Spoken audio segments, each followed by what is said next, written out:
Okay, What? thank you. Record nothing. If I could Mhm. have each of you mute yourselves, please. Hold on, I'll go in there and do this mute. Okay, unless I call upon you, then please mute yourself. That'll be a little bit easier for all of us. So thank you for that, Sheldon. Now, what Sheldon just said, for those who may not have been able to hear him or understand, it was breaking up a little bit, is he spent the night with his mind rattling around about how am I going to find customers? Because for his entire career, he's been involved in the development of looking for members. And so that's a completely logical thought, completely logical thought. And thank you for it. And that same thought, by the way, is why while I'm extraordinarily optimistic, and I want it all and I want it now. Mostly I want it all and I want it all now for you because I know many of you have got a pressing need. Some don't, but some do. I want to describe to you all where my thinking is because this is something new for each of us. It's new for me, it's new for you. That means that we have to develop new skills. We have to gather new knowledge. We have to learn how to represent things in a different way. And so part of my objective for today um, is I have always, throughout my whole life, I learned a long time ago that when I have a stated Do you want to objective, listen to this with me so that you can confirm what I'm talking about? hold on, Jeff, I'm going to mute you there, mute. Okay. And so throughout my entire career, what I've what I've realized is that any goal or a target, I most frequently call them targets, any target that I have that is contained inside the secrets of my heart, that is highly, highly, highly unlikely to get accomplished. When my goals, when my targets become public goals, then they are much more likely to find root. Because why? Because other people hold me accountable to them. If I tell you today, these are my targets, this is what I hope to accomplish by the end of this month. Some of you will hold me accountable to that. Some of you, the day after the month ends, are going to say, Randy, how did you do? One or two of you might say over the course of the week, Randy, how did it go? If none of you said that to me, I still said it to me. I made a public statement that this was my target. That then results in a dramatically different likelihood of my accomplishing that. And so I'll tell you first what my target is for this group. So I've got one, two, three, four, five, six, seven, eight, nine. I can just look at this, it'll tell me. So I have right now 22 people. And Everlyn just joined the room. And so we have 23 people here. And by the way, while there are some very committed people, very excited about what we're doing who are not here right now, I will tell you very candidly that this is the size of our group right now. This is where we're beginning. You can't begin from where you're not, but you can begin from where you are. And so this right now is the size of our group. We got 22 of us here. Maybe there's three or four who are not with us right now who want to be, but we've got a group of somewhere around 30 people right now. This is the core group. This is the foundation upon which we build. And so given that there are 24 people here in this room right now, I will share. And by the way, Dave, what a beautiful little girl you got sitting there beside you. That makes me smile, even though she gets up and walks away. And so, organizationally, when I look at this group of 24 people, and I'm sorry, I'm going to mute Paul here, getting a little background noise there. So, I look here at a group of 23 people, and I would have a target then of having 69 customers in the joint pods of this group by the end of this month. That is my target. It's not a great big glowing target. It's three people in customer pods average. What I'd really love is if all 23 of us each had three. I would like a broad-based success. But my target is, and I was waiting to see how many people would be here today. It was three times the number of people who are here. And so I now have a tangible target. And that tangible target is that I have an objective to help this group of people have 69 folks in aggregate in customer pods before this commission month ends. Okay, that is my tangible, visible target. Now, what is wrong with that? What's wrong with that is my target and it implies productivity on your part. And so I can't set targets for you folks, can I? I can only set targets for me. And so what I ask of each of you, and this is a request, it's not a suggestion, that's a different thing. What I ask of each of you is I ask that each of you give it a little bit of thought. Don't just pipe it off right now. Get through this leadership session. Watch what we did yesterday again. Watch that replay again. Give it a couple of moments thought and then ask yourself, what is my target? Each of you individually, what is your target? Because I don't want to be pushing you to try to accomplish my target. I want to be helping you accomplish yours. Clearly, I cannot help you accomplish yours if I have absolutely no idea what it is. And so, thank you. As it turns out, when I asked that question of Sheldon, it did broke a little bit different thought than I might have had here at the very beginning. I'm going to call upon another person. I'm going to call upon Stephen Edwards. Well, Stephen's been my friend for a long time. I don't think that Stephen would mind me saying that he has been among those sojourners in the world of direct selling who has enrolled in quite a few projects along the way. Really, really good guy, intelligent, skilled, smile on his face, has accomplished some total of nothing income wise in direct selling. But I just want to know, so Steve, you and I have kind of started, we've begun in the very most fledgling ways. I'm not looking for any compliments, praise, none of that crap. How do you feel? What feels differently to you today about what your opportunity is than you might have thought 6 weeks ago?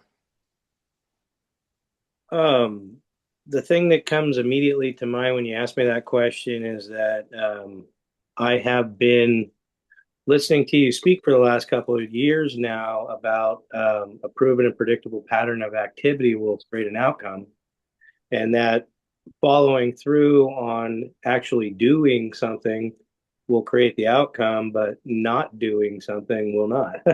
So I appreciate that I'm engaging in a process that I feel like you can give me direction. I can begin the process, and then um, that which can be measured can be improved. Okay, thank you. And Nikki, by the way, thank you for being here. I sent you a text. I hope that I would see your face here, and I'm glad that you're here. Thank you for joining us. In the last few days, one thing that has been, I don't like the word discouraged, and I don't get discouraged, but I will say that I got disappointed when I began interacting with people and finding out that almost no one with whom I was interacting was using the Levi tool suite to do anything. That's the truth. They weren't using it to do a darn thing.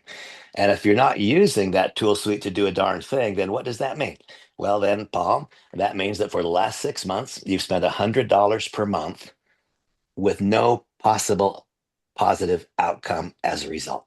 Right? That's what it means if a person's paying that subscription and they're not using the tool suite yet.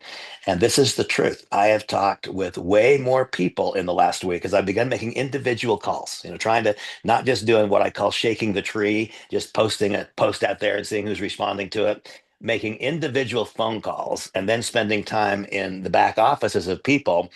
You know what? Almost no one has been using the tool suite. And so when we've been talking about artificial intelligence, we've talked about it being more profound than fire or electricity or anything we've done in the past. Well, it can't really be more profound than fire or electricity if we're not using it. And so there's my friend Jeff Leonard. I don't know, but I'd almost bet right now, Jeff, that if I logged into your tool suite, I would find you being the next person who up until now has spent money, but has not had even the tiniest 1% chance of that producing anything, right? And I have to tell you, folks, that set me back a little bit. It made me disappointed in myself and it made me sad. The absolute last thing I want anyone to be doing is spending money with no chance of a positive outcome. And so let us change that right now. Let it be that that is not the case for one more 24-hour period for any of you. And so, if any of you, if there's one of you here that I haven't yet got an appointment with who needs me to invest a unique hour in your back office with you, in your Lev AI tool suite. We have to do that before we can change the pattern of activities. What we've always done in network marketing will not work anymore. I've become convinced that what network marketing can work better in the future than it's worked in the past, but only if we make some shifts. And we cannot do what we did. We cannot do what we did and get the outcome that I once got. And now what we have is an unbelievable combination of factors that I think can create a different kind of success than any of us had. But if there's even one of you, and I'll call my friend Mike back as well. And Mike, again, not provoking anything, but you've been around for a while. Do you feel differently about what might happen in the future as a result of what we've been talking about in the last few days? If so, how? If not, anything else is on your mind? Tell me what's going on in your head. Yeah, no, honestly, okay, when I started Lev AI, I was going to YouTube's and trying to find out, how to operate it. And I saw here, well, there's training on it, but I was kind of putting Lev AI under my pillow, waiting on the tooth fairy.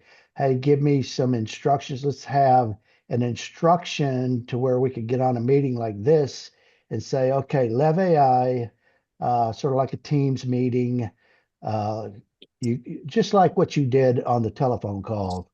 Mhm. Uh, and so that helped me out. I wrote everything down. Step one, make another Facebook account. I did that. I invited a lot of people, already have people signing up for it. But the problem is that it's not completely done yet. I got people signing up, but there's no Lev AI information in there. Right. Same thing, or no, Nueva. Nueva. Right. Right.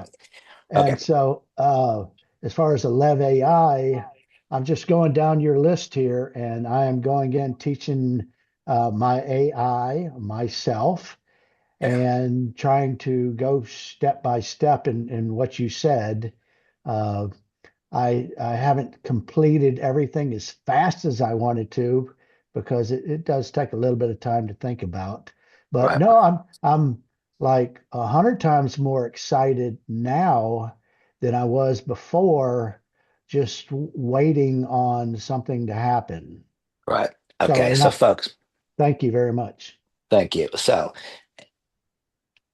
we only have 23 of us here, 24 of us. I need that hour with each of you. Anyone I've not had that hour with yet. Well, that can't all happen tomorrow, can it? That can't all happen tomorrow. But over the course of the next few days, that can happen. And I want it to be that not one of you pays $100 for one more month of a LevAI subscription with no chance of that making money for you. I want it to be that that subscription is what is giving you access to making money in the delivery of a product. And to the extent that I allowed, I wasn't aware of it, but to the extent that I was a participant in something that caused you to spend three or four or $500 in the last 4 or 5 months without also at that same time providing a gateway where you could turn that into money, I offer you my apology for that. I would like to correct that starting right now. And so any of you who have not had that tutorial with me, I will force myself, however early I have to be up, however late I have to be up. Let it be that we don't have anybody by the time Wednesday comes who does not know how to use that tool suite to start generating income in the delivery of a product. Okay. Now, from a leadership standpoint, the leadership boot camp, what I now we will start. Okay. Some of you have been through lots of this. Some of you have heard a lot of the content. What you'll find out is like Carol Solomon Morris, I think she was probably in one of my boot camps. I'm going to guess it must be 15 years ago. And the baseline material doesn't really change because the baseline material is born of life's experiences. And my reflections on those experiences can change, but the experiences themselves do not change. They're the same. And so, actually, earlier today, I was intending to start this session just contemplating who the audience is. Most of you have been through that content, and I frankly was planning on not doing the very first baseline material. Been in a conversation with Robin. Robin has not been in our community before, and she was not familiar with it. And it was obvious to me in that conversation that it would be a mistake if there's even one of you who had not received it. And I'm guessing, Nikki, I don't think that you've ever had that content either. I think there are a few of you here for whom that foundational content's not yet been delivered, and so I'm going to start at the very beginning. Those of you who have already been through it, be patient, but also recognize that as I began preparing to deliver it again, guess what? As I reflected upon the experiences, some of the things that I'll teach about those experiences is not the very same thing that I taught last time. And I see that Bev's hand is up, and so I'm going to call upon Bev and hear what Bev has to say, what her question or comment is. Go ahead, Bev. Yesterday, you gave us an assignment for those who were in the thing yesterday. And I just wanted to explain to people that are learning how to use the Lev AI. One of the things that when Randy gave us that assignment, go in and you can ask the business builder, the little lady that will talk to you, put in it your idea that this is what you want to do in your business. Because if you're not sure of a name, it will give you a name and it will give you some guidance that then when you go and build your business, put in your business profile to build your website, it everything's right there. It makes it so much easier than just trying to pull something off the top of your head and build your website. So just wanted to throw that in there too to help anyone that is working on that assignment this weekend to be prepared for Monday. It's a big help. Thank you very much. Now, also, some of you really know me well, and those of you who know me well know that there's literally not something any of you could say or do or not say or do that would cause me to be critical. But commentary, that which is measured, can be improved. And so we started with this idea that over the course of the last several days, I've reduced it to individual phone calls. I've had individual phone calls with many of you. And it was universal that the person with whom I have spoken so far was having very little interaction with their AI tool suite or no interaction with their AI tool suite. And so now we pose the question, how can the tool work for us if we don't understand the tool? Right? Well, now let's take another step. Here we have my 24, 25 people. Maybe half of you have acquired a Nueva product to try. And so isn't it the exact same thing? Isn't it the exact same thing? We now we're commenting on the fact that we can't begin to have results utilizing an AI product if we don't know and understand it because we're using it. Is it not the very same thing to query? And how might we expect to be effective in the delivery of a product designed to change the way we look, feel about ourselves if we're not finding out how it works for ourselves? So, and when I say that, I understand that there are some who want to desperately and who have financial constraints. I understand. Let this be the last time that ever exists in your life. But there are those for whom placing an appropriate order should be done by now, and it's not. I'll just be dead candid with you. Do not expect others to do those things that you do not do. Expect others to do about 85% of the things that you do right. Expect them to do 125% of the things that you don't do right. I'm sorry that it's that way, but that's the way it is. And so to put odds on our side, we got to make sure that we're behaving as we would have others behave. And I see that Cleven's got his hand up. I'll ask that question, and then I will move into today's content. Go ahead, Cleven. Whoa, I don't hear you. Can other people hear? I don't hear. No. Sorry, no audio. I'm sorry. We'll come back around to you after a while, okay? Maybe we'll get that thing connected for you. Right now it doesn't work. Okay, so folks, I decided, and principally because of my conversation with Robin earlier today, which wasn't very long ago, I decided that I would like to go all the way back to the very baseline, the very, very beginning. And let's first of all look at what are the outcomes that we seek. I identify an outcome, and then having identified the outcome, then I work backwards through it. I also remind all that the very last thing that I think is that I'm all that and that I have all of the answers. I do not believe that. And I acknowledge that I have as much to learn as all of you have to learn. There are some baselines, however. So let's look first. What are the outcomes that we want? Those of you who have been around me for a long time have heard me teach that the first foundation piece for the development of a large successful business, what have you always heard me teach? That it is a rapid flow of new member applications. Okay. And so, how do we change that thought process today? A rapid flow of new customer applications. That is the starting point. That is the starting point. The foundation cannot be in today's changed direct selling environment. The foundation cannot be a member chasing a member who chases a member who chases a member. Now, those of you who've been in my community for a long time have heard me state what? We engage in a proved and predictable pattern of activities, which results in the creation of an ever expanding and potentially limitless web of consumers. And how have you heard me teach it? That the vast majority of those consumers would be internal consumers. The reason for that is because the product pricing has always been such that it would fund a compensation plan. Okay, so what has changed in the network marketing world? One thing that has changed is it is simply no longer possible to anticipate success delivering a product whose pricing has been designed to fund a compensation plan. That day is past. It's not coming back.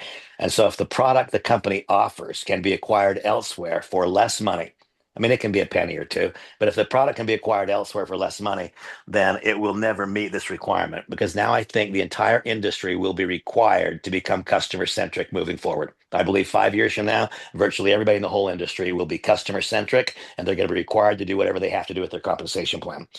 And so now we will, in fact, engage in a proved and predictable pattern of activities designed to create an ever expanding and potentially limitless web Testing. focused first on the external consumer, the one who does not have access to the compensation plan. Okay. And only after we've established a baseline, is it 10, is it 20, is it 30 customers in your pod, after we've established a baseline that then gives you the imprimatur. I mean, Linda, if you're talking to somebody about enrolling them in the business and you're teaching them, I enrolled in the business and in my first 30, 60, 90 days, I attracted this many customers. And this many customers are now producing X income. So now you're delivering to a person a business idea that is founded in the delivery of a product. And I promise you that Testing. will resonate with countless people who would say no to anything in the direct selling world, but who understand that's the way that business works. Right. And so now this first target, this used to be a rapid flow of new member applications. This becomes a rapid flow of new customer accounts. That is what this becomes. The first foundation piece upon which we must build everything else is a rapid flow of new customer applications. And I have, because I've been for so many years in my life focused on the development of a membership base as opposed to a customer base, I have a number of what it means to have a rapid flow of new members, new distributors. We're just starting this.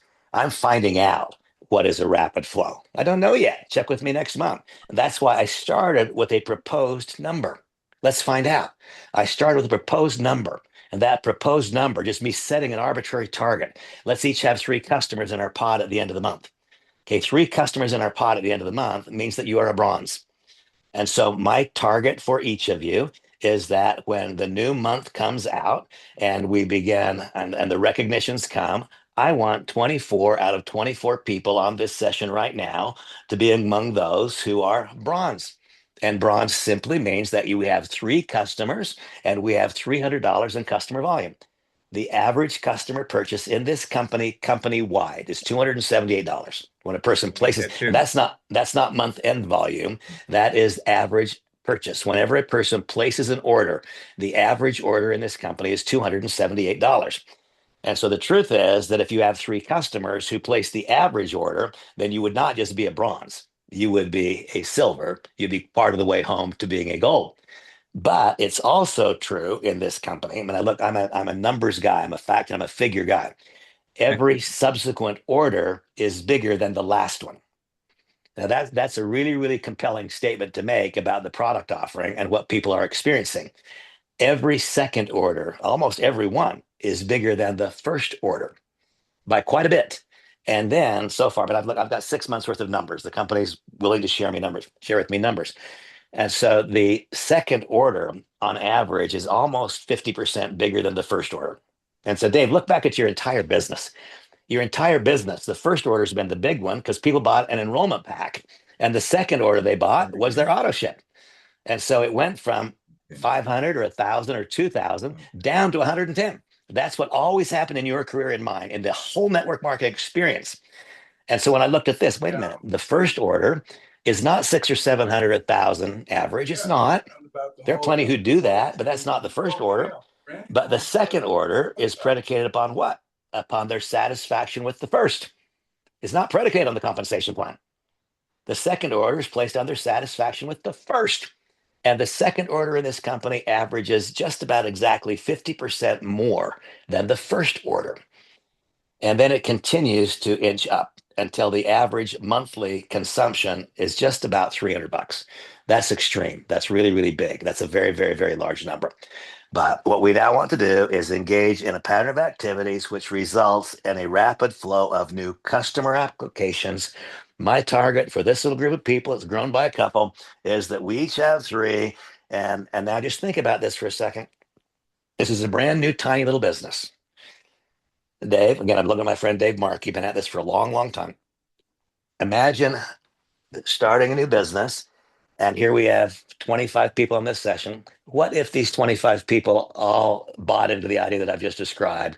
What if we had 75 customers at the end of our very first month? Have you ever, ever, ever in your life in network marketing had anybody build an organization that had 75 customers at the end of the month one? No. The answer is no. And it's no, even though you, Dave, have represented one of the better products in the industry, product that got people's attention that they wanted, and yet nobody has ever seen this. Nobody's ever seen it. It's not happened before. And this is the combination of what? It's the combination of Brian McMullen's brilliance in creating the pod idea, allowing that to tie into the unilevel, and it is because of the current moment in time with pricing effectiveness and product effectiveness. And by the way, I'm hoping that you folks have also been paying attention in the way of, are you seeing that there are certificates of analysis and all kinds of stuff there that are not typical? I mean, most network marketing companies just want you to believe, just believe, trust. These guys give us so much more data than I'm accustomed to companies doing. I can see why this is happening. Okay. So first we want a rapid flow of new member applications. Then once we have a rapid flow of new member applications, what have you always heard me teach? You've always heard me teach that here we should place an appropriate initial order. That remains entirely true. But what an appropriate initial order is has now changed. An appropriate initial order, if you are in a team building environment over here, then you might be buying a product so you've got to sell to somebody else. Most frequently, you're buying a product because of the comp plan. Really and truly, and no kidding, I don't want you making comp plan provoked orders. This appropriate initial order should be placed based upon these considerations. First, very common sense, every bit of logic. None of us will as effectively represent a product that we haven't used as one that has. And so first, the first consideration and what is an appropriate initial order is what is your own consuming need? What do you need from a product consuming standpoint? That is first. Second, as I illustrated yesterday, I had a really good friend come by here. And when he walked out the door, he walked out with this in his hand. If I didn't have it here, he wouldn't have walked out with it in his hand, would he? It's true, because I had it. And so there is a logic to acquire the product so you have something to sell to, not give to sell to the person who is looking at the business. And so my target for each of you is this. Whatever your initial order is, I want you to earn that back in customer earnings in your first month. Now, that will be enormously easier to accomplish if you're willing. Don't have to be eager if you're willing to do at least some things face to face. I mean, Jeff, we can do a whole lot of things online, but that person who was in my home yesterday walked out of my home with this in his hand because he was in my home and because I had it. Now, would he have gone home and done the same thing, getting online and placing an order? I don't know. What I do know is that he walked out of the door with it in his hand. And because he walked out of the door with it in his hand, he's already used it yesterday and today. And because he's already used it yesterday and today, an hour ago, I was able to call him and say, "Hey, Andy, just checking in. What was your first day experience?" And I don't know what you folks are going through. I had a first day experience when I used the product, and so did Andy. That's really a lot different, isn't it? Than if I had had him on an online presentation, he placed an order, and the product showed up a week later. There's quite a bit of difference in him being here physically with me yesterday, walking out of the door with the product in his hand, using it the first day. There's quite a bit to that. Okay. So our appropriate initial order, what is your goal? What is your financial circumstance? Once again, I don't want to make a goal for any of you. I really don't, but I'm nevertheless going to propose organizationally an objective that we each strive to have 3 customers in our pod at the end of the month, such that we have 24 new bronze promoters. I would literally be thrilled. I would consider that to be one of the greater successes of my life, because transitioning from a recruit message to a product centered message, that is a meaningful change. And if we end this month with 74, 75 customers organizationally, I will consider that to be a tremendous victory. And I would not like us to begin shifting our focus to this rapid flow of member applications until we have, generally speaking, my idea is a general baseline of 10 in the pod before we go over here. Okay, rapid flow of new member applications, an immediate this 2-week target of 3 people each in the pod, a somewhat longer term target of I get to start recruiting members to fill out my leadership structure as soon as I've acquired my first 10 customers. I really, really, really believe that our focused energy should be about that. That's where it comes first. Okay. And then up here, this next thing is to establish SmartShip and to have a year-long runway. That's for you individually. And remember, this company's only 6 months old. And so the data is insufficient. That's the truth. The data is insufficient.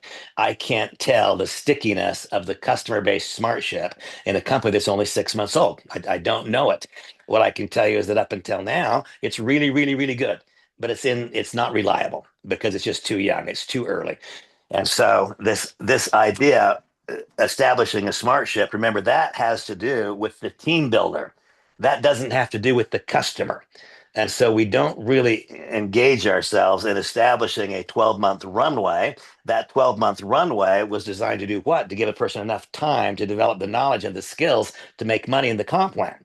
And so now this third rung on the ladder of escalation, excuse me, the third foundation in the building of a large organization is, yes, we still want to have a length of time for SmartShip, but this is no longer a business thing. This is now about showing people how, if they are on SmartShip, they have a financial advantage. But there's no more of this dialogue of we need a 12-month runway. That's not what it's about. These are customers we're talking about. And so, two separate thought processes that we go through if we're just meeting our original initial objectives. And by the way, I've thrown this number of 10 out. The real deal, folks, is 30. But 30 sounds like a great big number. 30 sounds too big. The real deal is 30. Because if you have 30 customers, you will be earning something over $1,500 per month. And I know that there are people on here. I mean, Paul has made $1 million a year, but it's been a few years, right? And there are not a lot of people here who made more than $2,000 last month in some network marketing company, or 2 months ago, or the last 6 months in a row. In fact, there's probably nobody here like that right now. Well, except Dave. There's nobody here like that. And so we need to be willing to let the house of cards fall all the way down to the beginning and recognize that we're doing something different than we've done before. We're not continuing something we're doing with a new brand name. We're doing something different than we've done before. And so I myself think that we have to be, to a degree, patient. But when I say that, Dave, isn't it true that most people you've enrolled in your whole career, one of the best, they didn't make any money in their first 30, 60, or 90 days? The vast majority of them made nothing.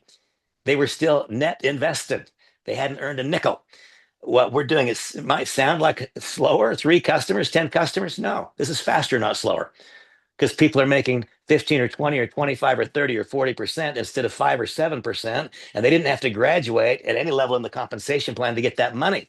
And so even though the numbers of people is so remarkably small, the generation of income on that remarkably small number is 5 or 7 or 10 times what we've done through our whole careers. A quick retail story, and Yes. everyone will listen to what else you have to say. Yes, that makes the business, right? That made the business valid to the entrepreneur who will not say yes to a network marketing company. And so I have to tell you, folks, I have become so completely enamored of this idea. Every day that's gone by feels better to me. It feels just better, because when I talk to a person who would always reject direct selling, when I tell them, no, no, no, we're creating a customer base. That's what we're doing. We're creating a customer base and earning money on the customer base. And after we teach a person how to do that, then is there an opportunity to teach others likewise? Okay. So all of that, I took way too long talking about stuff that has been rattling through my brain, but it was things that were provoked by my conversations over the course of the last 4 days, really. And so now let's go back to,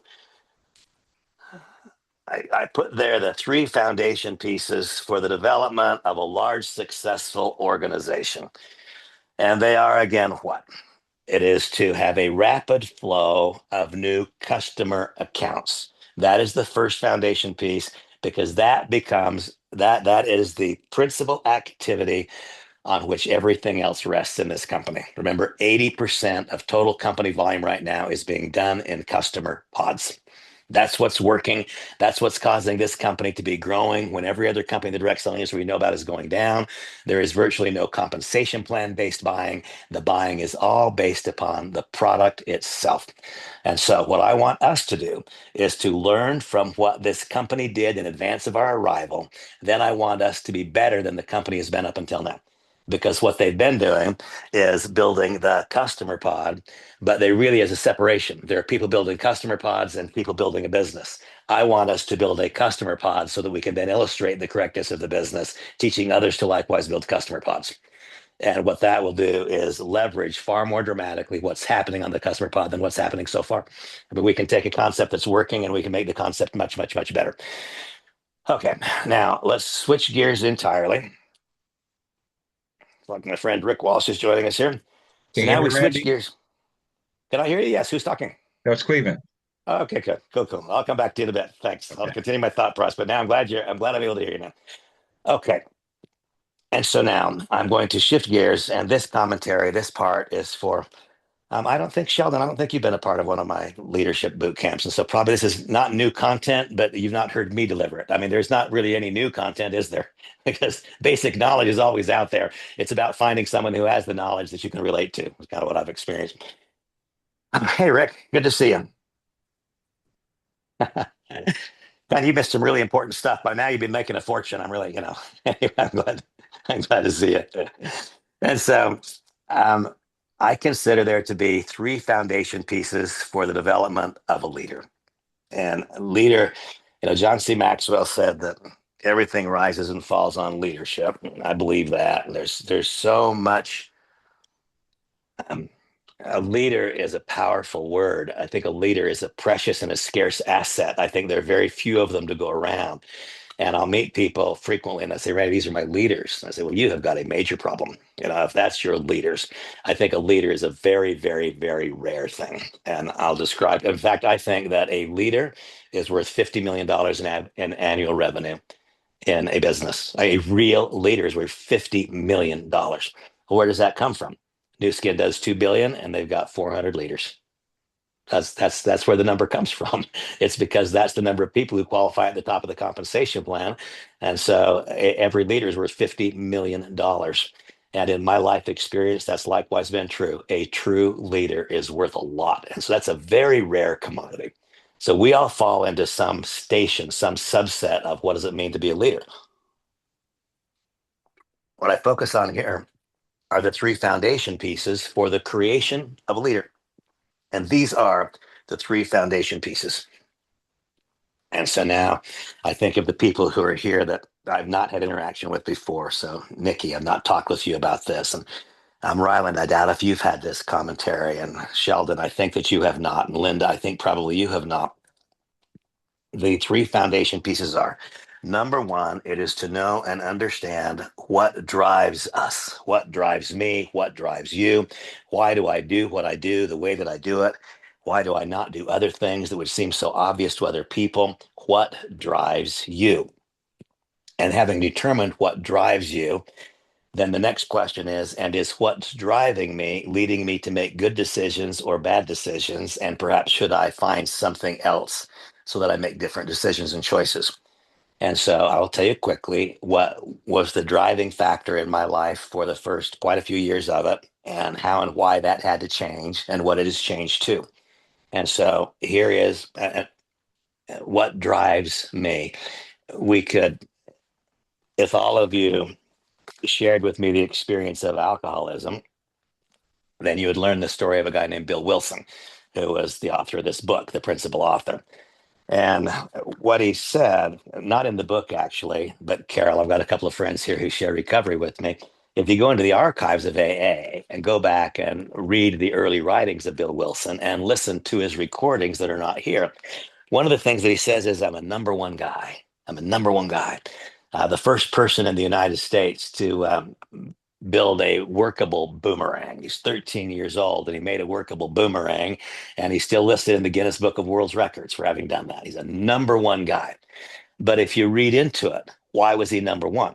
He was number one, born of a poor self-esteem. He had to be number one because if I'm number one, you can't look down on me.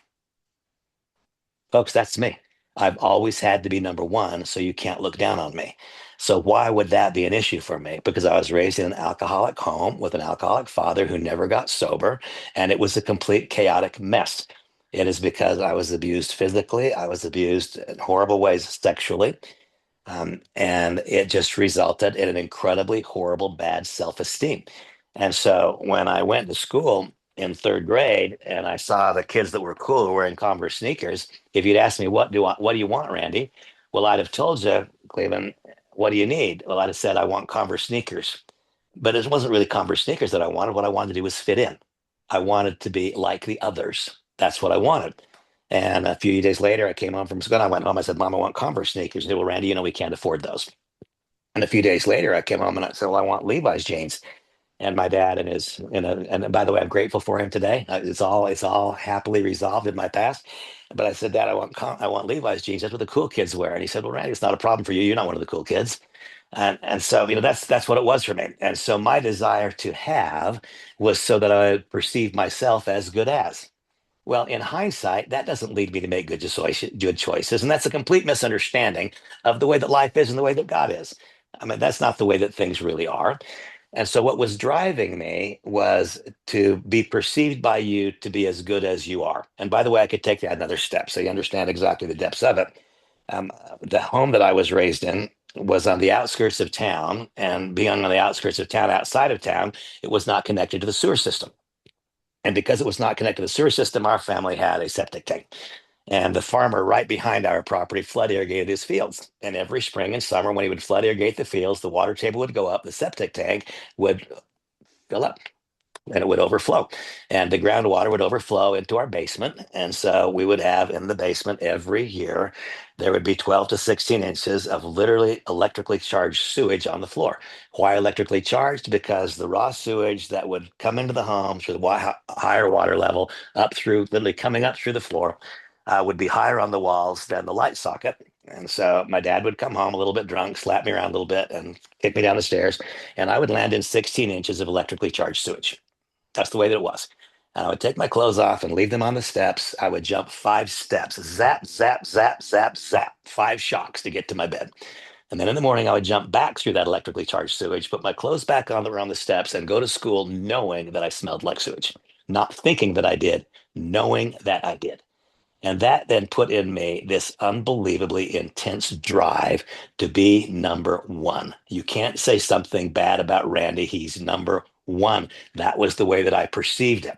Well, and the God's honest truth is that served me really well. The truth is, if you look back over my life experience, there's a whole bunch of number ones there, whole bunch of great, big, big accomplishments. But you know what? Ultimately, I got hired by Merrill Lynch. And when I got hired by Merrill Lynch, um, when I got hired by Merrill, it was a very, very challenging thing because I had come from a family with nothing. I wasn't educated. I didn't even manage to get myself through high school. I got a GED because I had a growing drug and alcohol problem by that time. Merrill Lynch will not interview you unless you've got an MBA. And so it took all kinds of things happening for me to get the interview. But ultimately, I got the interview and ultimately I got hired. That's one of the lessons that we'll teach as we go through the boot camp. And I remember that I was one of, well, I was the only one. I was Merrill Lynch training class number 308. There's 348 trainees, and I was the only one without an MBA, and I didn't even have a high school diploma. But I pushed myself hard against the grinding wheel, and I came home from that experience with a certificate that said that I, Randy Schrader, was number one in Merrill Lynch training class 308. Why? Because I had to be. Sheldon, not because I wanted to be, because I had to be. That's the way it felt to me. I have to be. That drive pushed me that hard. But then I came back home. There's 82 brokers in that office. How am I going to be number one when some of those guys have been brokers for 10 years, 15 years, 20 years? You can't do it if you follow the rules. And so the result was that there came a time when a Wall Street Journal article appeared and a Barron's article and a Forbes article, LA Times, San Diego Union, Rancho Santa Fe stockbroker linked to Mexican drug ring. My house, my car, my picture, me. Why? Because the only way that I could be number one was to go over there at one of the times of the tremendous peso devaluations. It wasn't hard to find where the illicit money was. And I brought over tens of millions of dollars in suitcases. That's what I did. And I brought the money to the United States and I got it into the USA banking system. Now, how insane was the drive? The drive was that, and there was illicit money. The drive was that I lied to the people whose money they thought I was laundering money for them. I told them I was doing currency. I told them that I was not doing currency transaction reports, that the money was hidden. Not the truth. I was doing a currency transaction report with every single transaction. And so, though that horrible article showed up, the reason I was never indicted and never imprisoned at that point in time was because I was following the law. But you couldn't find that out until subpoenas were issued, and it took weeks, took months. And so, Sheldon, because I had to be number one, I brought tens of millions of dollars over, told drug dealers that I was laundering the money, and I was not. I was literally putting my life and the life of my family at risk every single time across the border. But my drive to be number one was so intense that there was nothing that would stop me. I would do it irrespective of the risk and whether it was right or whether it was wrong. So what drove me early on served me well. But there came a time when it stopped serving me well. And if that didn't change, then it would all be over. And so that had to change. Today, it's changed so much for me. The last stinking thing I want to do is be number one. I mean, Dave, I remember when Nathan Ricks asked me at one point in time, Randy, how good do you want to be? Because of what I've described to you, I told him, I remember it clearly. I want to be the best that ever was. That's because I didn't understand. I want to be the best that I can be. But if I could somehow make even one of you have your best be better than mine, if I could cause all of you to have your best be better than mine, I would do backflips from here to, I mean, that would be an unbelievable thing. It's not about being the best, it's about being the best that I can be. That creates very different behaviors, doesn't it? The thought of being number one compared to being the best that I can be, those create very different behaviors. Then the thought of being number one, so you won't look down at me. God, what an awful reason to want to be number one. What a pathetic way to experience life. And so today, I want to be the best that I can be. And what drives me is this. You hear me talk about it all the time. And actually, there's a new drive that's emerged over the course of just the last few weeks. And I'll describe that to you. But what drives me today is that I have an 8-year-old little boy and I am 68 years old. My dad, his useful life was over before he was my age, and he died a couple of years later. But there was nothing constructive and good about that. What drives me? I have an 8-year-old, and I need to have an income stream that is surviving, not just surviving, but thriving long after I am not. And it's not unusual when I have this conversation. Well, Randy, you've made $50 million in network marketing. True. Um, I've also been divorced twice. And at the time of those divorces, both of those women got fantastic, wonderful divorce settlements, which they deserved. They were good wives, and I was not a good husband. I'm not resentful of that. That's what happened. And so, whatever I had prior to those divorces, when people say you lose half your money when you get divorced, or they've never been divorced, you lose all of the money you've got and some of the money you're going to have, right? That's what really happens. And then I likewise, before I finally got and stayed sober, I was convicted of felonies and I spent time in prison. I don't know a lot of guys that walk out of the prison who got a lot of financial assets. And so basically what I have is what Samantha and I have created in the last 10 years. And the last 3 years have been a joke. And so I am successful. I am not wealthy. I have sufficient for our needs. I don't have sufficient to take care of Samantha and Bosco in my absence. That is the truth.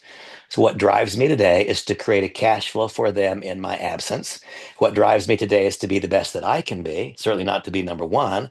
And what drives me today is to prove this.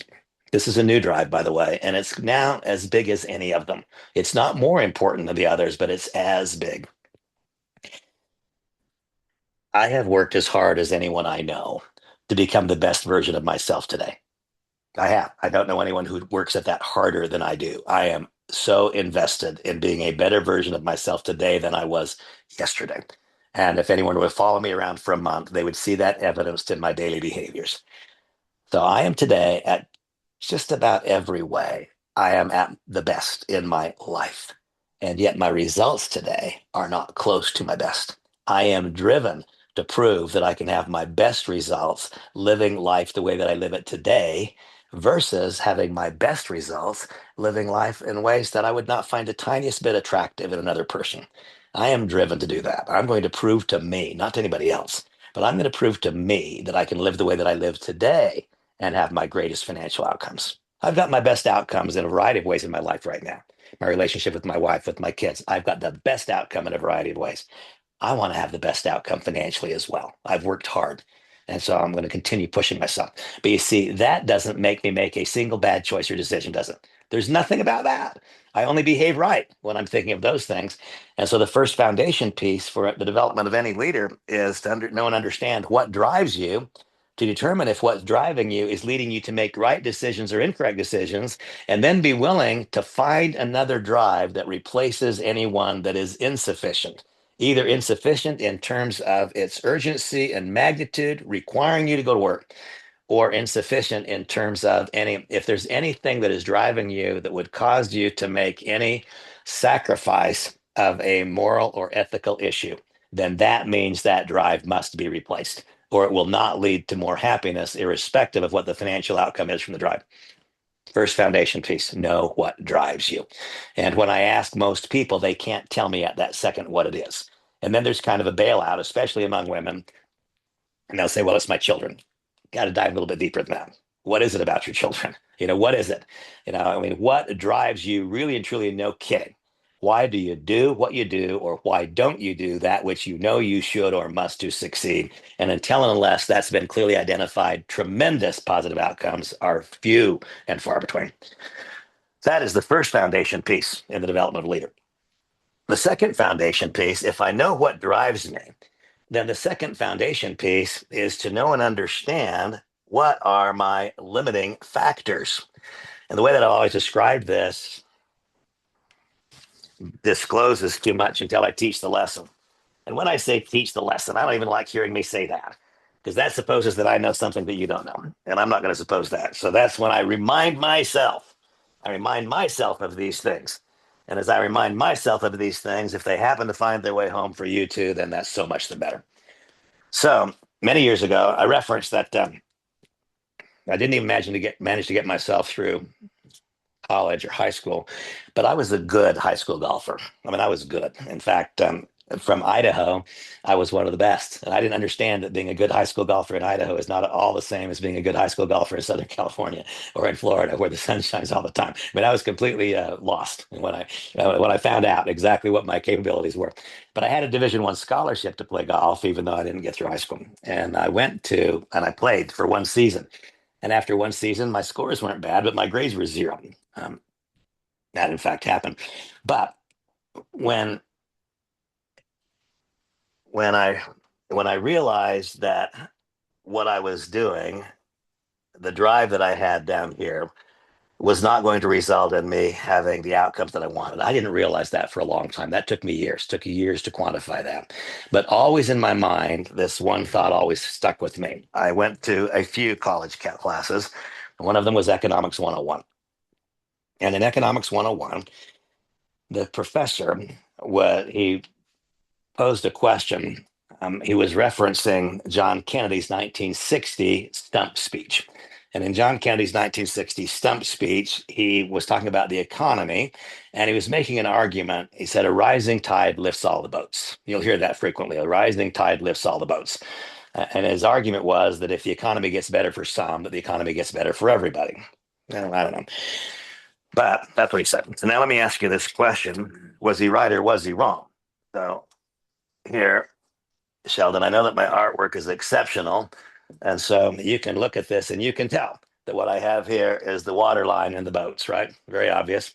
So here are the boats, here's the water line. And so now let me ask you a question. If the water level goes up, will the boats also go up? Does the rising tide lift the boats or not? What do you say? Sheldon's shaking his head. He's saying yes. Okay. Folks, I have challenging news. The rising tide will only lift the boats that are in the water.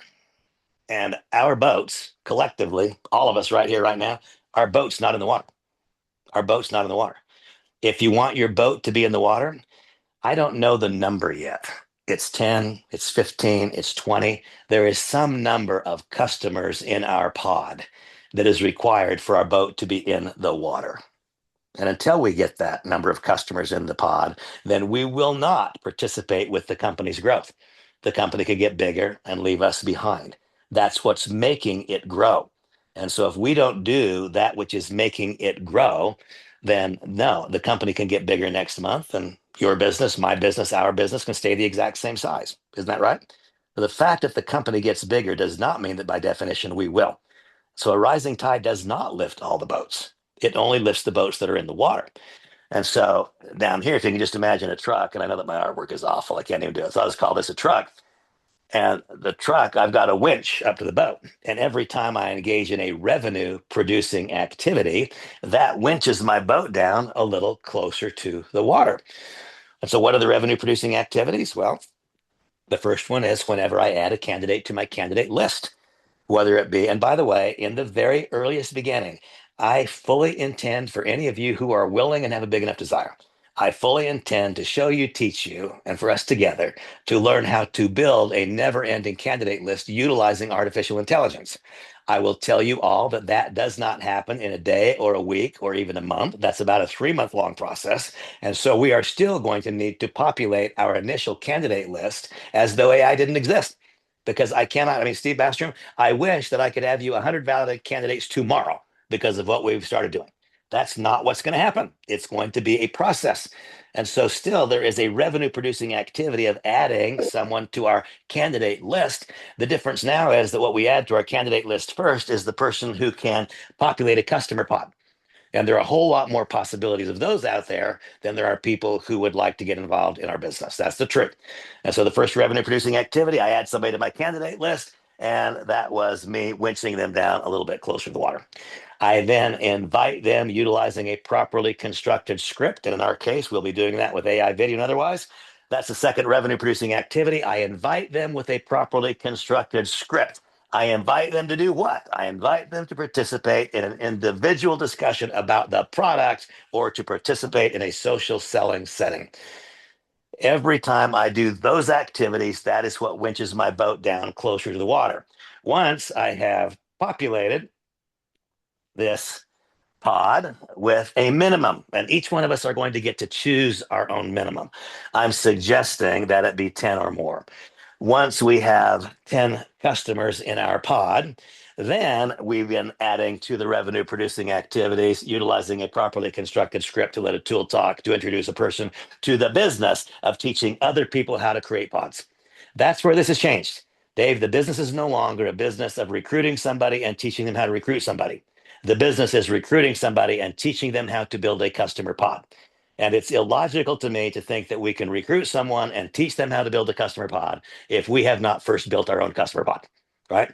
And so that's a different business, isn't it? That's a completely different idea. And it's an idea that has a lot bigger legs.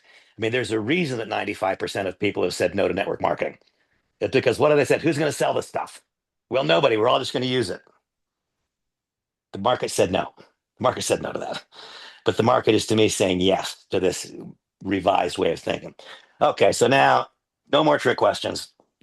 Now we've engaged in the revenue producing activities and our boat's now in the water. And so now, as I said, no more trick questions here. And so now what do you think, Linda? I'll go back to Sheldon. So Sheldon, now the boat's in the water. Now water level goes up. Now does the rising tide lift all the boats? Once again, Sheldon says yes, and I love Sheldon, but the answer once again is no. So he said, well, wait a minute. How can the answer be no? Water level goes up. This one goes up. This one goes up. This one goes up. This one stays down. You How? said you weren't going to trick me. I know. I know. What if that boat is so anchored to the bottom that it cannot go up? Okay. Then, even if the water level goes up, if that boat is so firmly anchored to the bottom, then not only will it not go up, but it will drown the participants in the boat. And so the second foundation piece down here, it is to know what drives us. And second is to know and understand what are our anchors. And what are the anchors? Well, the anchors are this. The first most challenging anchor, and this is the one that we must be resolute in our determination to identify limiting beliefs and resolute in our decision to create strategies to eradicate them. A limiting belief is anything that goes like this. It's going to be great for Dave because, but it's not going to be as good for me because.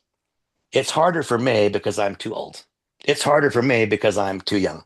It's harder for me because my husband or wife doesn't support me. It's harder for me because I don't have a husband or wife.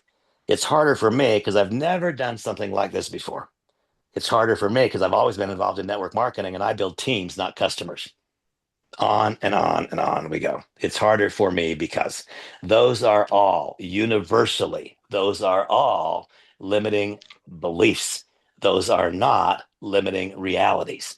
How do I know that? Because there is somebody just like you who is succeeding, someone who has that same set of experiences.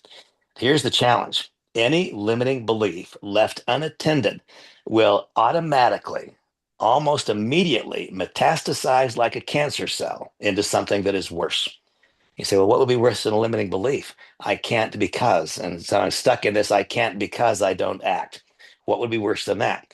A limiting belief left unattended will metastasize quickly into a limiting attitude.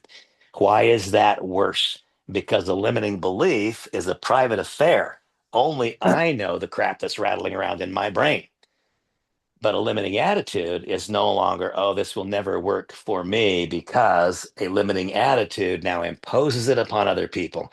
Oh, Paul, my gosh, be serious. You're not really going to do that, are you? See, a limiting attitude anchors other people's boats. And if we think about the people you know that you like to be around, isn't it true that people that you like to be around are not so visibly and obviously selfish when you're around someone who is selfless? Periodically, most of you, I'm hoping you all get to know her, most of you know my wife. She is among the most selfless people. And that results in her being among the most loved people that I know. People love her because she's constantly expressing interest in them. That's why they love her. When we're constantly expressing interest in ourselves, that repels people. When we're expressing interest in others, that draws them towards us. And so when I contemplate this idea of anchors, does any of us want to think of ourselves as anchoring somebody else's boat? That's selfish. You don't want to anchor somebody else's boat, do you, Linda? I mean, Mike Pack, I'm willing to do that. You don't want to be thought of one who's anchoring other people's boats. Neither do I. That's a horrible thing. But you know what? Whether or not we like it, if we identify a limiting belief, I can't because, my gosh, the last 24 months, I've asked people to join me in 17 different companies. I can't because. Folks, that's a limiting belief. If that's what you decide, then that is the reality. But if instead of that, I look at my last 2.5 years and I say, you know what? This is some of the most important lesson learning times of my business career and perhaps my life. I promise you, 2.5 years from now, this entire boot camp will have been revised to reflect what I've learned in the last 2.5 years, because I have learned a lot. Now, I can't think of any times of great learning that at the time I was going through that learning, I was enjoying it. I can't.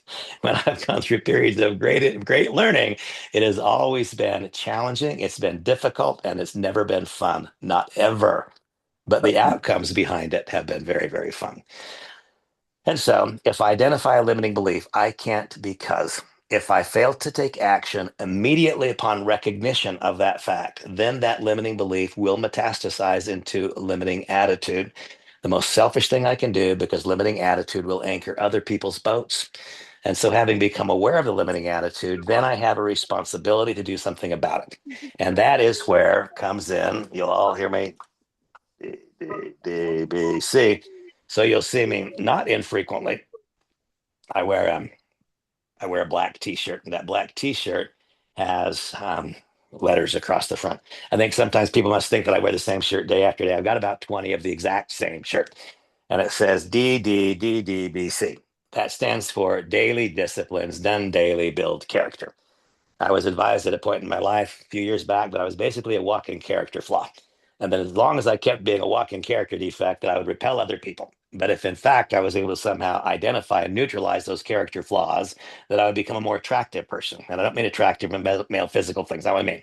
And that if I was ever able to somehow identify a character flaw, neutralize it, and then convert what was once a character flaw into a character strength, that would in fact make me a more attractive person. I can tell you that that's the truth. That is right.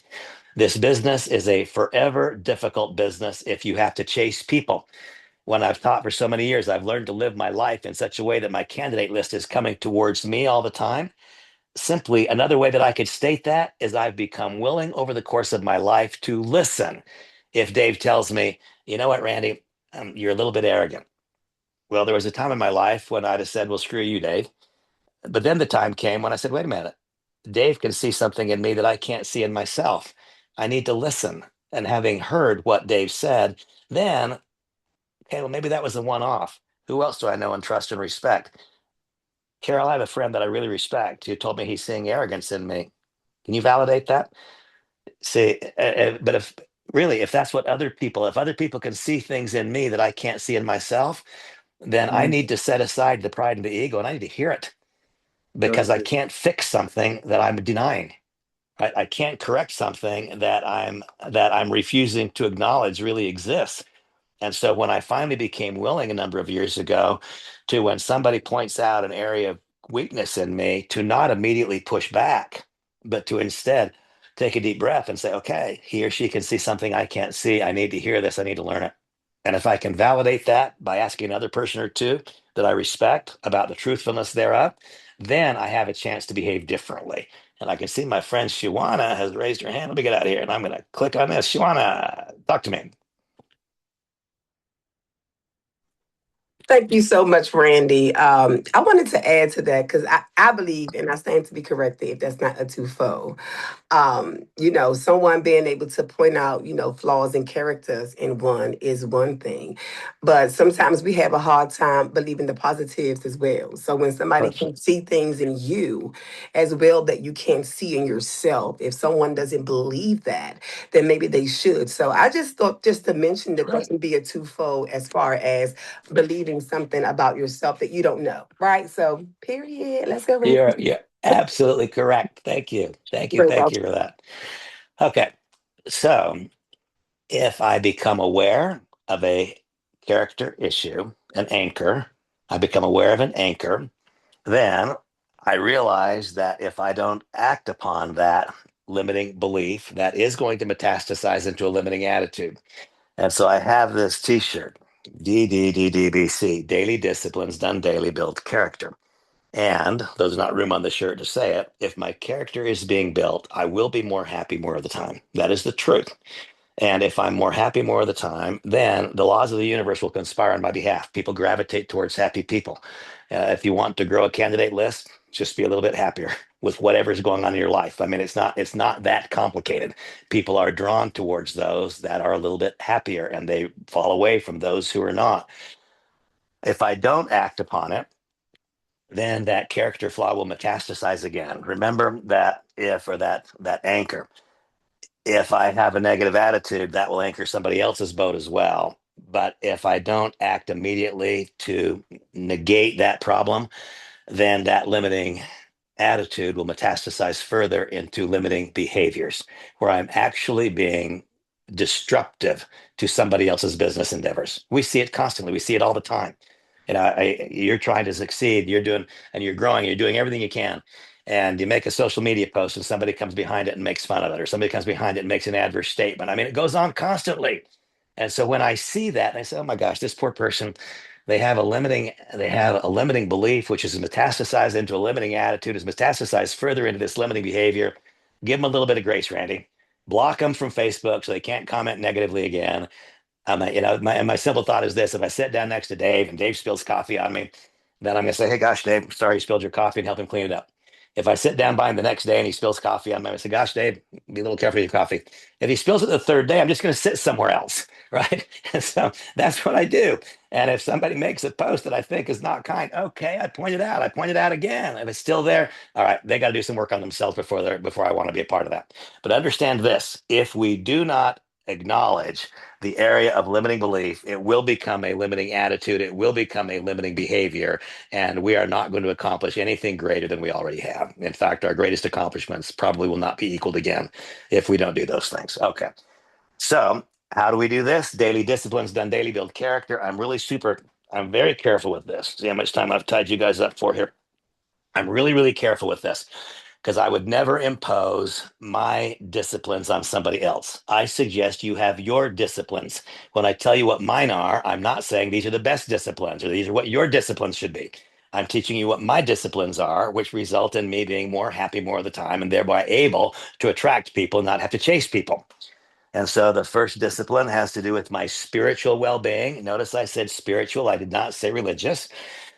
The great religions of the world, and I respect most of them, they are dividers. The Jews are divided from the Christians, who are divided from the Hindus, who are divided from the Muslims, and then the Muslims, the Shias are divided from, and on we go. I don't know how it really works in God's world, but what I do believe is that, and then somebody said, well, Randy, Jesus said, separate the wheat from the chaff.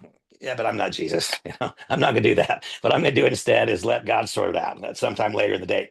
What I'm going to do instead is encourage all to grow a greater connection with God the way that you understand God, with no interest whatsoever on my part to try to convince you should understand God the way that I do.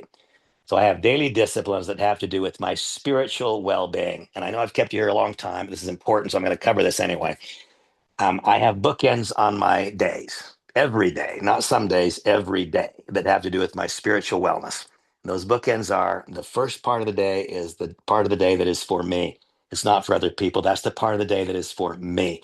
So literally first thing in the morning, I mean, as soon as my eyes are opening and the fog is beginning to clear, they might not be open yet. I just glance heavenward, and it's probably interior, but sometimes it's verbally. God, left up to my own devices, we both know I'll destroy my life today by noon. So you take charge, not me. I mean, I've got a whole lot of history that suggests that if I try to do it my way, it's the wrong way. But if instead I say, God, you take charge today, not me, if that's the beginning of my day, that's going to start it differently. The next thing I do is I come downstairs, and Samantha and Bosco not even moved yet. I come downstairs and I contact couple of the people who helped me get sober. The truth is that without them being the superstars and heroes they were years ago, I would not be living life at all like I live it today, and I might not be living it at all. And so I call them and I tell them thanks. And then I contact a couple of the people that I'm trying to help stay sober and ask how I can help them. The next thing that I do, and this is a daily occurrence, I listen to 15 minutes of the audio book that's impacted me more than any other. That's this one. Each of us find our own. You've all got your baseline. So I listen to 15 minutes of the content that's in that book. I then go to an AA meeting. Having done those things, then I've addressed what I need to do spiritually in the morning for me to have a shot at having a good day. And then I come home and I go to work. In the evening time, I have spiritual bookends to my evening time. And that spiritual bookend, I happen to be a Catholic. Again, I don't impose my way on anybody else.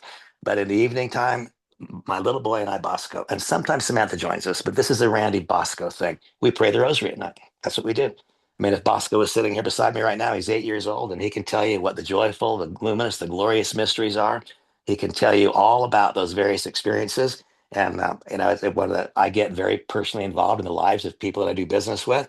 Um, Paul and his family, they've had an infant recently born who was born very, very premature. And a few weeks back, there was questions of the pregnancy making it. And you know what? Paul never knew it until yesterday, but every night when Bosco prayed the rosary, he prayed for Paul Barrios, his family, and his impending granddaughter. And it's like these are things if I have this is the way my day is in the morning and the evening, I behave differently through the day. Don't you suppose? I mean, isn't it somewhat obvious I'm going to behave differently throughout the day if I've got that spiritual bookend in the morning and the evening? And so those are disciplines that I just really don't violate them. There's really not a time when I violate that discipline. The next one is physical. So in my own case, I'm 68. I'm certainly not a fitness model, none of that stuff. But when I'm in a room full of 68-year-old people, I'm universally younger than them. I am. I'm younger than 68-year-old. And it's because of my disciplines. Happy people age more gracefully. Happy people retain youth longer. Happy people experience life differently. And so my physical disciplines are that because of the clarity that I have as a result of my spiritual disciplines, then I'm able to act upon my physical disciplines, which in for me, and I'm confident that I guess I'm not confident, I'm guessing. I'm guessing that some of you here probably made a New Year's resolution on how many days of the week you were going to exercise. And I'm guessing that those of you who made that resolution here by the 10th already fell by the wayside, but not for me, because I have a discipline that I exercise daily. And it's not an avoidable one, because if I don't, then I don't feel the way that I want to feel. And if I don't feel the way that I want to feel, then I don't react to you the way that I want to react to. That's just the truth. And so my physical disciplines have to do with both nutrition and exercise. And there is not a day where I fail to do at least enough exercise to have my heart go pound, pound, pound, pound, pound, hard enough that I've got sweat on my face so that I get the benefit of endorphins. I've rendered myself unable to use any other mind altering substance. There is one mind altering substance that's available to me. It is endorphins. And the way that I can access them is by doing exercise. And by the way, it doesn't take a lot, like not a lot. There have been, I mean, every day. When I say every day, I mean every day. But that might mean something as simple as 50 push ups 3 times during the day. It might be 25 push ups 3 times during the day and 25 sit ups, but it's something. On the days where it's convenient, it's an hour of vigorous workout in the gym. But if I can't do that, I can do 25 or 50 push-ups 3 times in the day. And just that makes my muscles feel the way they want them to feel. It takes that pressure away from me, makes me feel better. There's no such thing as no time to do this. You do 25 push-ups in about 90 seconds, folks. And so there's no such thing as I don't have time. There is only such a thing as I don't have willingness to do that. And what I've discovered is that to the degree that I become more willing to do those handful of baseline things, then I feel better. And also, it's just the truth, folks. I am not one of those guys who stands in front of a mirror. But when I walk past the mirror, if the first thing I see is a protruding belly, that does not make me more happy. If when I look in the mirror, I mean, my face is the first thing that changes shape. When I gain 5 pounds, I think all 5 pounds go right here. That's where the first five go. And I can't look in the mirror and not know if I'm failing to honor that discipline. And so my daily disciplines that have to do with my spiritual well-being, I'm quite resolute, that have to do with my physical well-being. And this means now both nutrition and exercise. The nutrition part is the hardest part for me. One of the things that's been most fascinating is that so far, at least, I don't know where I put my Nueva body. So far, at least, Nueva body is making it so the most difficult part for me is becoming less difficult because my body's not craving sweets. I mean, it's really quite remarkable. And I'm watching every day to see how long that persists. But the physical part's becoming a bit easier for me just because of this product offering. Spiritually, physically, then mentally. The mental part is this. I realized years ago that I was allowing myself to learn by accident. What do I mean by learning by accident? Well, all I have to do is just click onto Google and follow my nose. And in about 15 minutes, I'll learn about wars and rapes in Gaza and Israel. I'll learn about atrocities in Ukraine and Russia. I can't think of anything positive or happy that's going to come up. I can't really and truly. If I were to just let Google lead me where it goes, I would learn nothing that is encouraging or that is empowering. All I would hear is, oh my God, I can't trust people, and on and on and on. Um, I decided quite a while ago to cauterize that wound. I refuse to learn by accident. And by the way, learn by accident, what else does that mean? Well, all I would have to do is let Google take me by the hand.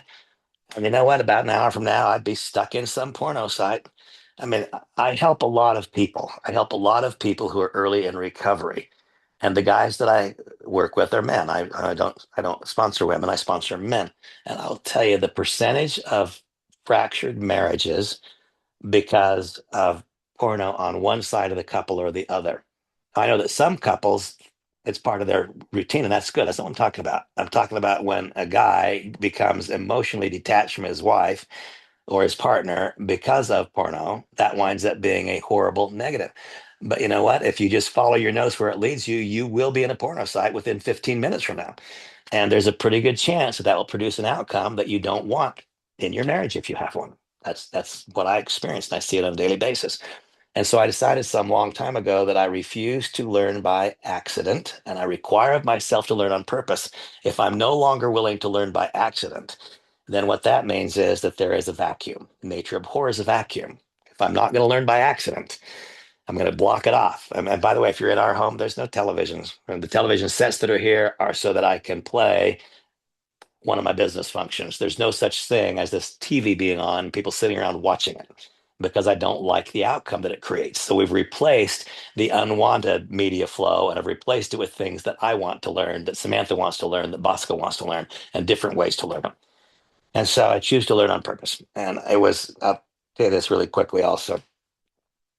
When I finally got sober, I left a period of incarceration. I was sober, but I was not recovered. Being sober is not the same as being recovered. And so I then went to a fairly long-term rehab facility. After I left that, I went to a Carmelite monastery and I stayed for a while. And while I was there, every morning at 4:45, I would hear the nuns, the sisters singing the morning office. And when they would sing the morning office, I would get tears in my eyes. And I asked the Mother Superior one day, she and I were sitting in the chapel, and I asked her, what's happening? Why does it make me feel that way? And she said, we were sitting against the Carmelites. The Carmelite Sisters is the most Sacred Heart of Los Angeles, is where I was. And there's this little chapel. It's been there for more than 100 years. And I was sitting there in the chapel with her, and she said, well, Randy, look around here. What do you see? And there were the pictures and the artwork. And I see this, and I see that. And she said, you know why you feel the way you feel? And I said, no. And she said, because you're sitting in a room, these walls, she said, are drenched in prayer. These walls are drenched in prayer. And that's what you're feeling. And she said, some of the prayers that you're feeling are the prayers of petition. People came here and something had gone desperately wrong in their lives and they were praying for help. That you're feeling that. And then she said, there's another higher form of prayer. These walls are also drenched in prayers of gratitude. People who came with prayers of petition, and then a small percentage of them came back with prayers of gratitude. A lot smaller percentage than those who were given grace. A lot smaller percentage. Lots and lots and lots come with prayers of petition. A few come with prayers of gratitude. But then she said, Randy, what you're really feeling is the people who came neither to ask nor thank, but to praise. What you're really feeling are the prayers of praise that came, people praising God because God is God, not asking God for or thanking God for, but praising God for the very fact of being God. And that stuck in my life. That stuck. And I want you to know that when you're in my home, when you walk in and it feels like you've walked into a cathedral, it's because you're walking into a home whose walls are drenched in prayer, drenched in all three of those kinds of prayer. And I've come to understand which is the most important as life has gone on. And so I have daily disciplines that relate to my physical well being, my spiritual well being, my mental well being. I stopped learning by accident and I started only doing those things which dilate my soul. Any of you, it matters not to me what your form of spirituality is. There are certain baseline truths that don't change. Teresa of Avila in the year 1527. She's a doctor of the Catholic Church. And Teresa of Avila said in 1527, the world has become so dark, so full of hatred and bitterness that literally our souls have become constricted to the point they cannot let in any light. And then the imagery being that if I'm outside and the light is bright and I walk inside the muted light, my pupil dilates to let in more light. If I'm in a more muted light, I go outside. If it's really bright light, my pupil will constrict because it would hurt to let more light in. That's what our souls are. So that you're living in an environment that have constricted our souls to a point they can't let in more light. And then she told me ways that I could dilate my soul that would let more light come in. And so I have disciplines, and our time is spent here. Because I don't want my computer to die on me, I'm going to run grab my charger. I promise I'll wrap this up. I've kept you guys way too long. 1 second, I'll be right back. You're just Hey, Paul, how's the baby doing?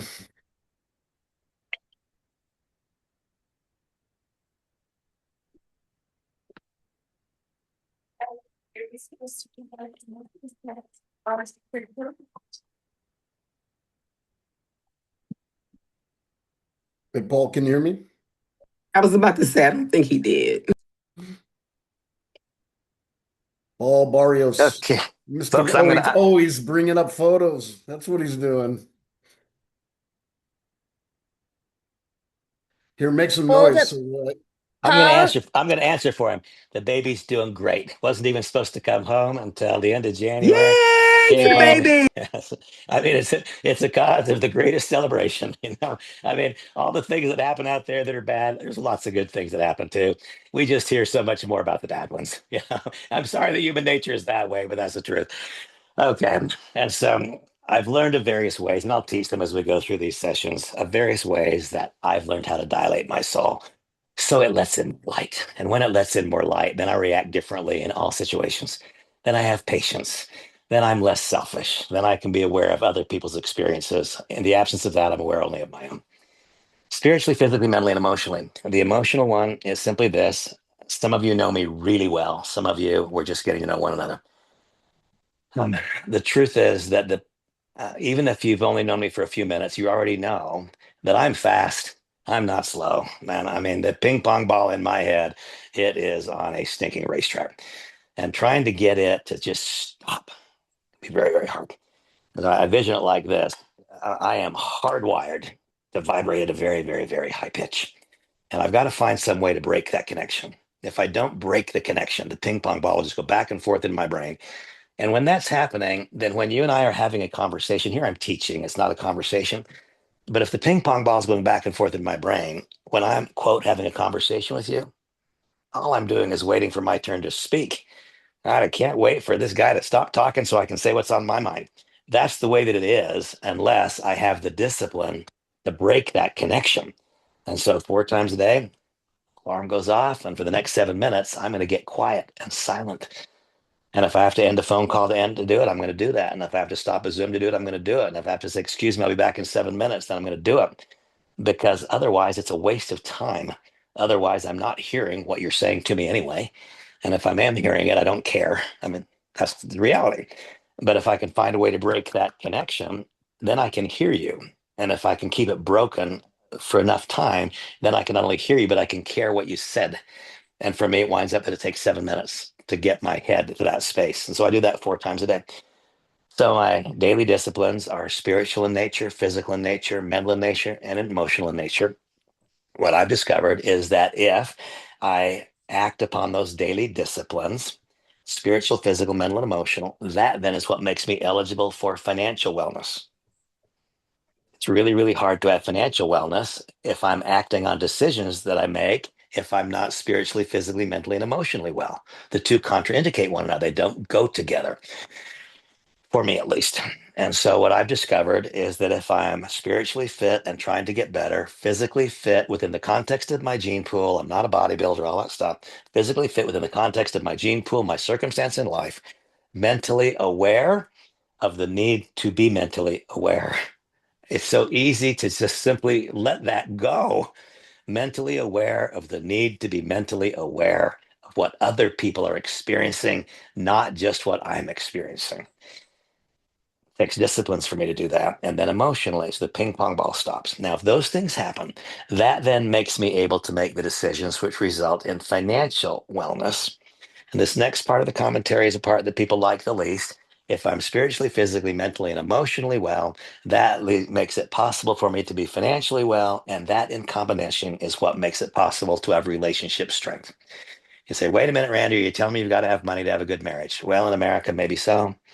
Telling you, that's not an automatic, but if you take any good relationship and dump a bunch of financial scarcity on it, that relationship gets challenged. It's about the most predictable thing. I personally think that we do as much for a person or a family. If we help them overcome financial insecurity, I think we've done as much for them as their pastor or their physician. I really do. That's what I think. But that requires that we develop the knowledge, develop the skills, and then express them for a period of time so we can teach from a position of personal strength and experience. Very, very hollow and shallow otherwise. Okay, folks, I have kept you here way too long, and I appreciate your patience. We didn't even get through the three foundation pieces for the development of a leader. We got through the three foundation pieces on which we must build a business, but we did not get to the foundation pieces, not the third one of what's required for a leader. So I'll make that first in the commentary next week. Um, Over the course of the next few days, well, hopefully by tomorrow, you will all receive an invitation to yet another WhatsApp group because I need to have a communication environment where I know I'm getting the information straight to each of you. Okay. And then you will also at each be asked, I'll propose a couple of times for the sessions this coming week. I'll just be dead candid with you. I've already volunteered to help all of you set up your team pages and all that kind of stuff. This next week for me will be an unbelievably busy week. I mean, it will be like crazy. And so if it's a few days before I'm able to get you on the calendar, be patient with me because each one of these interactions, they have to be done personally. I can't do them in a group because it's your back office we're setting up. It's your goals we're trying to address and so on. And so this basically is 25 separate conversations for me, added to whatever else I had going on for the week. And so if it takes me until Thursday or Friday, please be patient with me. But by the end of this coming week, I would hope that I could have had that individual conversation with each of you, that each of you have a practical path to be operating on.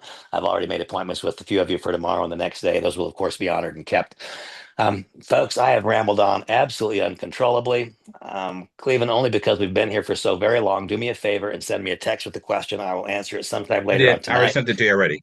Okay, beautiful. Thank you. And right now, folks, I'm going back directly in line with all that we've been talking about. I want to be more happy more of the time. And you know what makes me more happy more of the time? It's when the people that count on me feel like I'm doing for them. I didn't express that right. I am more happy more of the time when I feel like I'm meeting my obligations made to other people, even if those other people didn't ask for that obligation, right? And so somebody didn't have to ask me to do something and have me do it to make me happy. I just have to do that, which I think makes the relationship right. And so in a few minutes, I'm going to go get Bosco and I'm going to take him to the gym and I'm going to practice basketball. That's what I'm going to do. Doing the simple things. One of the things that people don't do when they get backed into a corner financially or when things start not going exactly how they want, they stop doing anything to have fun. And so my question to you is the same thing that I ask the people that I sponsor, they're early in recovery. What are you doing for fun? And and what I get back is like next to nothing. So what are we going to do for fun, folks? If we don't do something for fun, then the God's honest truth is pretty soon we are not a fun personality. And what we want to do is draw people to us. Okay. Everybody, thank you. You've been patient with me, kind with me. I appreciate you all. And I'm going to go play basketball. I'm not going to make any shots, but I'm going to try. See you along the way. Bye bye. Thank you.